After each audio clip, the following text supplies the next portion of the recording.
पिछले कल हिमाचल प्रदेश में एक और कोरोना वायरस पॉजिटिव केस सामने आया है।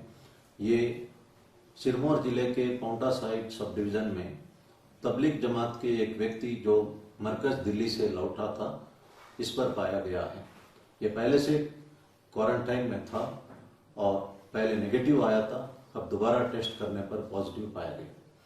इस वक्त 40 केसेस कोरोना वायरस के हिमाचल प्रदेश में हुआ है, लेकिन कल 7 केस और नेगेटिव होने के कारण इस वक्त अस्पताल में सिर्फ 17 लोग कोरोना वायरस पॉजिटिव की वजह से उपचाराधीन है। हिमाचल प्रदेश में स्थिति अभी भी बेहतर है। देश में केसेस बढ़ रहे हैं, लेकिन देश में भी लॉकडाउन होने के उपरांत पहले 3.4 डेज में डबल होता था, अब केसेस जो है 7.5 डेज में डबल हो रहा है। ये लॉकडाउन का फायदा पूरे देश को मिला है। कल एपिडेमिक एक्ट के अंतर्गत सरकार ने एक ऑर्डिनेंस पास किया है। जो व्यक्ति डॉक्टर्स या पैरामेडिकल स्टाफ के ऊपर हमला करता है, उस पर एफआईआर होगी और तुरंत गिरफ्तारी होगी। 6 महीने से लेकर 7 साल तक का सजा का प्रावधान है, 5 लाख रुपये तक फाइन का प्रावधान है और इनोसेंस प्रूव करना मुलजिम का जिम्मेदारी है। इसीलिए सब लोग सतर्क रहना है और जो सरकारी मुलाजिम के ऊपर अगर हमला करते हैं तो पहले से ही सख्ती से कानून लागू किया जा रहा है। और मैं एक इंस्टेंस बताना चाहता हूं। इंदौर में आपने देखा होगा, जो हेल्थ वर्कर पीपी किट में था उसको चेस कर रहे थे, लोग पत्थर फेंक रहे थे और डंडा फेंक रहे थे। पहले इंदौर में सिर्फ 4 केस होते थे, आज 900 केसेस हुए हैं। जब हम हेल्थ वर्कर्स और पुलिस और सफाई कर्मचारियों को सम्मान करना भूल जाते हैं तो बहुत कीमत हमको चुकाना पड़ सकता है। आज शाम 5:30 बजे से 6:30 बजे के बीच में मैं दूरदर्शन के स्टूडियो में रहूंगा और लोगों का सवालों का जवाब दूंगा। और आपके मन में अगर सवाल है तो आप इस समय मेरे से पूछ सकते हैं। मैंने पहले अनुरोध किया था कि जो केमिस्ट के पास जब लोग आते हैं जो खांसी या बुखार का शिकायत पर, उनका नाम और पता और फोन नंबर नोट करना है। साथ में वे 1077 नंबर पर फोन भी कर सकते हैं और इस पे तुरंत उस व्यक्ति को, मरीज को मदद मिल सकता है। मैंने पहले एक अनुरोध किया था कि 1921 नंबर से आपके मोबाइल में अगर कोई कॉल आता है, वो एक सर्वे का करने के लिए है। आपने जरूर जवाब देना है कोविड-19 के संबंध में, और ये भारत सरकार द्वारा ऑथराइज्ड सर्वे है। इस पे रेस्पॉन्ड करना हम सब का फर्ज है। जो लोग ग्रीन जोन में हैं इस वक्त, वो ये ना सोचे कि बहुत ही ज्यादा सेफ है। ग्रीन जोन से ऑरेंज जोन में जाना जो है बहुत कम समय लगता है। साउथ कोरिया में एक ही आदमी ने हजारों लोगों को संक्रमित किया है।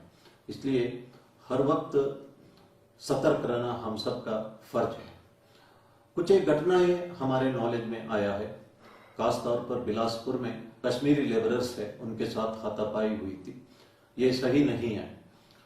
हमारे नॉलेज में ये भी आया है कि जो पर्टिकुलर कम्युनिटी के लोगों को अस्पताल में या राशन शॉप में या यूटिलिटी सर्विसेज में, पब्लिक प्लेसेस में एक किस्म से डिस्क्रिमिनेशन किया जा रहा है।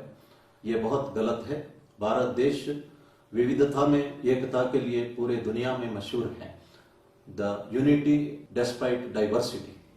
We have diversity of region, religion, language and caste. लेकिन समय ऐसा आया है कि इससे ऊपर उठ के हम सबको एकजुट होने की आवश्यकता है। जो शिरडी साई बाबा है, उनको हिंदू और मुस्लिम दोनों मानते हैं, क्योंकि वो हमेशा नमाज भी करते थे और साथ में कहते थे अल्लाह मालिक। इसलिए सर्व धर्म के लोग शिरडी जाते हैं। इसी तरह भगवान सत्य साई बाबा ने भी पुट्टपर्ती में एक मॉस्क कंस्ट्रक्ट किया था और प्रशांति निलयम में चारों धर्म का जो सिंबल्स है वो दर्शाया गया स्तूपा में, और सभी धर्म के लोग वहां पे समाधि दर्शन के लिए जाते हैं। और भगवान बाबा ने एक बात कही है, I have come to make a Hindu better Hindu, a Christian a better Christian, a Muslim a better Muslim. I have not come to found any new religion और सेक्ट। ये बात सच भी है।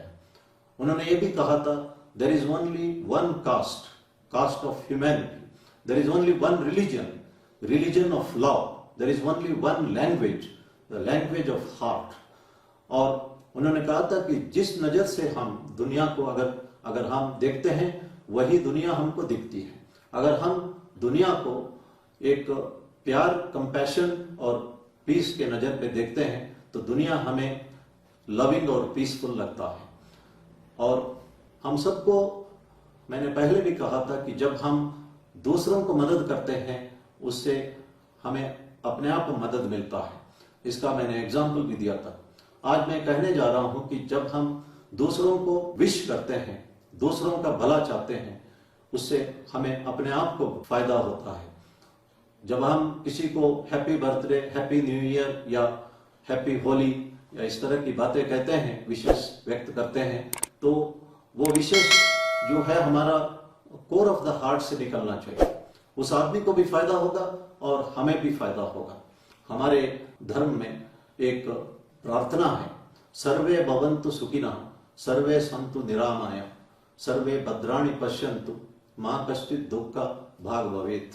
इसका मतलब है, let all people of the universe be happy, let none suffer from disease, and let all people see only auspicious things, and let no one सफर।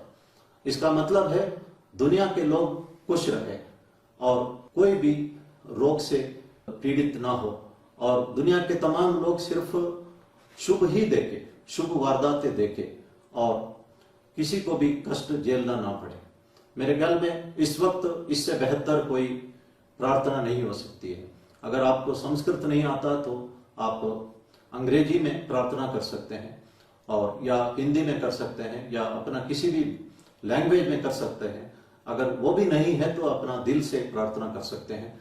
इस प्रार्थना का असर आपके ऊपर आएगा। पावर ऑफ पॉजिटिव थिंकिंग, जो नॉर्मन विंसेंट पीले ने लिखा है, इस पे बहुत सारे एग्जाम्पल्स दर्शाए गए हैं। जब हम दूसरों को भला चाहते हैं तो अल्टीमेटली उसको भी भला होगा, हमें भी भला होगा। इसी तरह हमारे जो शत्रु है, जिन्होंने हमें नुकसान पहुंचवाया था, अगर उसको भी हम भला चाहे, 3-4 महीना लगातार कहे, तो ऐसा एक वारदात उन्होंने मेंशन किया, जब लिफ्ट में वो दोनों लोग मिलते हैं और सडनली जो वो शत्रु जो है अपने आप उनसे अपोलोजाइज करता है, माफी मांगता है और कहता है कि मेरे से गलती हुई, मैं आइंदा आपको भला करते जाऊंगा, और किया भी है। और आपस में इनकी कोई बात नहीं हुई थी, सिर्फ मन की भावना ही उन्होंने अंदर ही अंदर व्यक्त किया था। इसका लाइफ में असर पड़ेगा, और जितना ज्यादा हम दूसरों का भला चाहते हैं उतना ही भला जो है हमें और हमारा परिवार को होता है।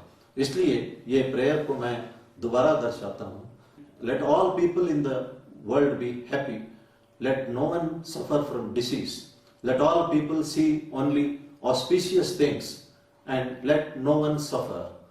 धन्यवाद। जय हिंद।